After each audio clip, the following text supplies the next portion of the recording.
Dari zaman Firaun sampai sekarang, manusia selalu tergila-gila sama satu benda kecil yang berkilau, yaitu emas.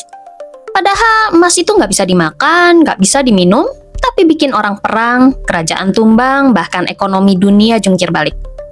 Kenapa sih emas bisa jadi segalanya? Hai penjelajah waktu, selamat datang di Labirin Sejarah. Tempat di mana masa lalu tidak pernah benar-benar berlalu. Bersiaplah untuk menyusuri lorong-lorong waktu dan menemukan cerita-cerita yang tersembunyi di balik tirai sejarah. Pada zaman dulu, jauh sebelum ada uang, kerajaan, atau bahkan tulisan, manusia masih hidup nomaden, pindah-pindah tempat, berburu, dan mengumpulkan makanan. Tapi di suatu sore di tepi sungai, seseorang lihat sesuatu yang aneh di antara batu-batu kecil, sesuatu yang berwarna keemasan waktu kena sinar matahari. Itulah momen pertama manusia jatuh cinta sama emas. Emas mulai dikenal sekitar 4.000 tahun sebelum Masehi di tempat-tempat yang jadi pusat peradaban awal manusia, Mesir, Mesopotamia, dan lembah Indus. Waktu itu belum ada konsep uang atau harga. Tapi orang udah tahu satu hal, kalau emas itu indah, langka, dan nggak bisa rusak. Nggak berkarat, nggak hancur, dan selalu berharga dari zaman ke zaman. Maka dari itu, emas mulai dianggap simbol ketuhanan dan keabadian. Di Mesir kuno, logam kuning ini punya makna spiritual yang dalam. Firaun percaya kalau emas adalah daging para dewa, terutama dewa matahari yaitu Ra. Itu sebabnya semua benda yang berkaitan dengan kehidupan setelah mati, mulai dari peti mati, topeng, sampai perhiasan selalu dilapisi emas. Contohnya yang paling terkenal adalah topeng Tutankhamun, karya seni yang terbuat dari lebih dari 10 kg emas murni. Bukan cuma lambang kekayaan, tapi juga pesan kalau kekuasaan seorang Firaun gak akan pernah pudar sama seperti kilau emas. Tapi bukan cuma Mesir, di sisi lain dunia ribuan tahun kemudian bangsa Inka dan Aztec di benua Amerika juga punya pandangan yang mirip. Mereka nyebut emas sebagai air mata matahari, sesuatu yang lahir langsung dari langit, suci, dan gak boleh diperlakukan sembarangan. Bagi mereka, emas bukan alat tukar, tapi persembahan kepada para dewa. Ironisnya, pandangan sakral itulah yang kemudian bikin mereka jadi korban perburuan emas besar-besaran waktu bangsa Spanyol datang. Kalau dipikir-pikir, aneh juga ya. Dari Mesir sampai Andes, dari lembah Efrat sampai Sungai Nil, semua peradaban yang bahkan nggak pernah saling kenal, ternyata punya obsesi pada satu logam yang sama, yaitu emas. Mungkin karena emas punya sesuatu yang nggak dimiliki logam lain, ya langka, tapi abadi. Dan dari situlah emas mulai naik status. Dari sekedar benda indah di sungai, jadi simbol kekuasaan, status, dan kemuliaan. Sejak saat itu manusia nggak cuma ngagumin emas, tapi mulai berlomba memilikinya. Dan disitulah sejarah berubah arah. Karena begitu emas dianggap bernilai, manusia mulai membunuh, menaklukkan, dan memperdagangkannya. Terus di tahun 1492, seorang pelaut asal Genoa bernama Christopher Columbus berlayar ke arah barat demi misi besar, yaitu mencari jalur baru menuju Asia. Tapi yang dia temukan bukan India, melainkan benua baru, sebuah dunia yang penuh misteri dan emas. Sejak itu, kata Amerika jadi sinonim dengan kekayaan tanpa batas. Tapi kekayaan itu nggak datang dengan damai. Ia datang dengan darah, penaklukan, dan keserakahan yang diselimuti kata suci, gold, glory, and God, alias emas, kejayaan, dan Tuhan. Begitu kabar penemuan emas di dunia baru tersebar ke Eropa, para penjajah langsung berbondong-bondong berangkat. Spanyol dan Portugis jadi dua negara paling agresif. Tujuan mereka menaklukkan tanah, menguasai rakyatnya, dan merampas semua emas yang bisa dibawa pulang. Nama-nama kayak Hernan Cortés dan Francisco Pizarro jadi legenda atau mungkin mimpi buruk. Cortés menaklukkan Kekaisaran Aztec di Meksiko tahun 1521, Pizarro menundukkan Kekaisaran Inka di Peru pada 1533. Dua peradaban besar yang punya arsitektur megah, sistem sosial maju, dan kejayaan emas luar biasa hancur hanya dalam hitungan tahun. Semua emas mereka, perhiasan, patung, bahkan benda ritual suci direbut, dilebur, dan dikirim ke Spanyol dengan kapal. Setiap bulan, armada perak dan emas dari Amerika Latin berlayar ke Eropa. Dan buat beberapa dekade, Spanyol jadi negara terkaya di dunia. Tapi kekayaan itu datang dengan efek samping yang nggak disangka. Jutaan kilogram emas dan perak tiba-tiba membanjiri Eropa. Akibatnya, harga-harga barang melonjak tajam. Sejarawan menyebutnya sebagai revolusi harga, sebuah inflasi besar pertama dalam ekonomi modern Eropa. Rakyat kecil menderita, sementara bangsawan dan penguasa hidup bermewah-mewah. Ekonomi Eropa berubah total.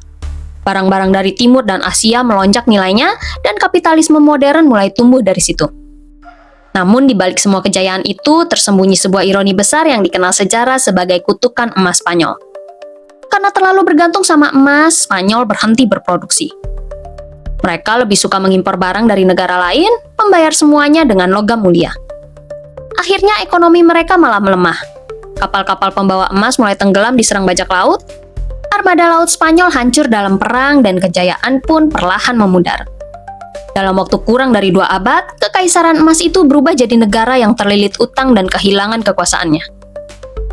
Sebelum dunia kenal uang kertas, bank sentral, atau mata uang digital, segalanya ditentukan oleh satu benda kecil, yaitu koin emas. Logam mulia ini bukan cuma alat tukar, tapi juga simbol kekuasaan dan kepercayaan. Kalau hari ini orang bilang percaya sama rupiah atau percaya sama dolar, maka di masa lalu, kepercayaan itu ditanamkan lewat kilau emas. Zaman Romawi kuno contohnya.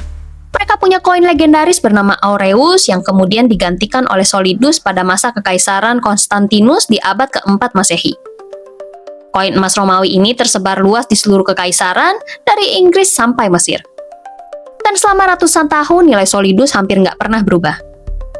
Di tengah kekacauan perang dan pergantian kekaisaran, koin emas tetap diakui di mana-mana. Artinya, stabilitas ekonomi Romawi sebenarnya berada di atas kepercayaan terhadap emas. Setelah Romawi runtuh, kekuasaan berpindah ke timur, ke Bizantium, dan lalu ke dunia Islam. Kekhalifahan Islam memperkenalkan sistem moneter berbasis 2 logam, yaitu dinar atau emas, dan dirham atau perak. Sistem ini bukan cuma efisien, tapi juga adil, karena setiap koin punya nilai intrinsik alias berat dan kadar emasnya yang jelas. Selama berabad-abad, dinar dan dirham dipakai di seluruh dunia Islam dari Spanyol sampai Nusantara. Kita bahkan bisa nemuin peninggalannya lewat kata dinar yang masih dipakai sebagai nama mata uang di beberapa negara Timur Tengah sampai sekarang. Waktu terus berjalan dan di Eropa abad pertengahan, emas tetap jadi lambang legitimasi kekuasaan. Tiap raja yang naik tahta akan mencetak koin emas dengan wajahnya sendiri, seolah bilang, selama koin ini beredar, aku masih berkuasa. Dan memang kekuasaan ekonomi dan politik di Eropa waktu itu sering bergantung sama siapa yang punya cadangan emas paling banyak. Lalu masuk ke abad ke-17 dan 18, masa kebangkitan Inggris. Disinilah cerita emas naik ke level baru, dari sekedar alat tukar jadi fondasi sistem keuangan global. Tahun 1717 ada satu tokoh penting yang mungkin agak ngagetin, yaitu Sir Isaac Newton, ilmuwan yang terkenal karena teori gravitasi itu ternyata juga menjabat sebagai Master of Royal Mint alias kepala percetakan uang Inggris. Dari situ dia netapin nilai resmi emas terhadap pound sterling dan secara nggak langsung menciptakan dasar bagi gold standard, sistem di mana nilai uang diukur berdasarkan jumlah emas yang dijaminkan. Beberapa dekade kemudian, tepatnya di abad ke-19, Inggris resmi mengadopsi gold standard. Artinya setiap lembar uang kertas yang beredar punya jaminan emas di Bank of England. Kalau kamu pegang uang 1 pound, kamu bisa menukarkannya dengan sejumlah emas tertentu. Sederhana tapi revolusioner. Dan karena Inggris waktu itu jadi kekuatan ekonomi terbesar di dunia, negara-negara lain akhirnya ikut menerapkan sistem yang sama. Dunia masuk ke era baru di mana zaman emas sebagai penjaga stabilitas ekonomi. Perdagangan antar negara jadi lebih mudah karena nilai tukar antar mata uang relatif tetap. Investor percaya, bank percaya, dan masyarakat percaya karena semuanya punya jaminan emas di belakangnya. Inilah titik di mana emas benar-benar mengendalikan dunia, bukan lewat perang atau tahta, tapi lewat sistem keuangan global. Begitu dunia masuk ke abad 20 dengan perang, krisis, dan perebutan kekuasaan antar negara besar, sistem emas mulai goyah. Dan akhirnya dunia harus memilih antara mempertahankan emas atau mempertahankan kekuasaan. Begitu revolusi industri datang, segalanya berubah. Mesin uap, kapal besi, dan mimpi kekayaan baru bikin manusia jadi makin rakus. Mereka nggak puas cuma punya emas di brankas kerajaan, jadi mereka pengen gali sendiri dari perut bumi. Dan dari situlah demam emas mulai melanda dunia. Semua dimulai pada tahun 1848, waktu seorang tukang kayu biasa bernama James W. Marshall lagi kerja di sebuah proyek gergaji milik John Suter di California. Dia lagi nyari batu, tapi tiba-tiba matanya tertuju sama sesuatu yang berkilau di air sungai. Kecil, kuning, dan berat. Dia gores sedikit dan sadar kalau itu emas. Kabar itu nyebar cepat dan dalam hitungan bulan ribuan orang dari seluruh penjuru Amerika datang ke California. Tapi nggak cuma orang Amerika, dari China, Amerika Latin, Eropa, bahkan Australia, semua datang dengan harapan jadi kaya raya dalam semalam. Itulah awal mula California Gold Rush tahun 1848 sampai 1855, salah satu fenomena migrasi terbesar dalam sejarah manusia. Lebih dari 300.000 orang datang ke California, menjadikannya tempat paling ramai dan paling chaos di dunia waktu itu. Kota-kota baru bermunculan dalam semalam. Sebelum demam emas, San Francisco cuma desa kecil nelayan, tapi 5 tahun kemudian jadi kota pelabuhan besar dengan ribuan penduduk, hotel, bar, dan kasino. Dari sinilah cikal bakal lahirnya Wild West, dunia koboi, senjata, dan hukum rimba. Tapi di balik kemewahan itu ada sisi gelap yang jarang diceritakan. Banyak penambang datang dengan mimpi besar tapi pulang dengan tangan kosong atau bahkan nggak pulang sama sekali. Harga kebutuhan di kem-kem penambangan sangat mahal, satu telur bisa setara $1 dan celana tambang dijual lebih mahal dari upah seminggu. Lucunya justru yang kaya bukan para penambang, tapi orang-orang yang jual kebutuhan mereka. Salah satunya adalah Levi Strauss, penjahit imigran asal Jerman yang bikin celana denim tahan lama untuk para penambang. Celana itulah yang kita kenal sekarang sebagai jeans. Jadi bisa dibilang Gold Rush nggak cuma ngelahirin kota baru, tapi juga industri baru. Fenomena serupa juga terjadi di tempat lain, yaitu di Australia tahun 1850-an, ketika ribuan orang Inggris dan Tionghoa datang menambang di Ballarat dan Bendigo.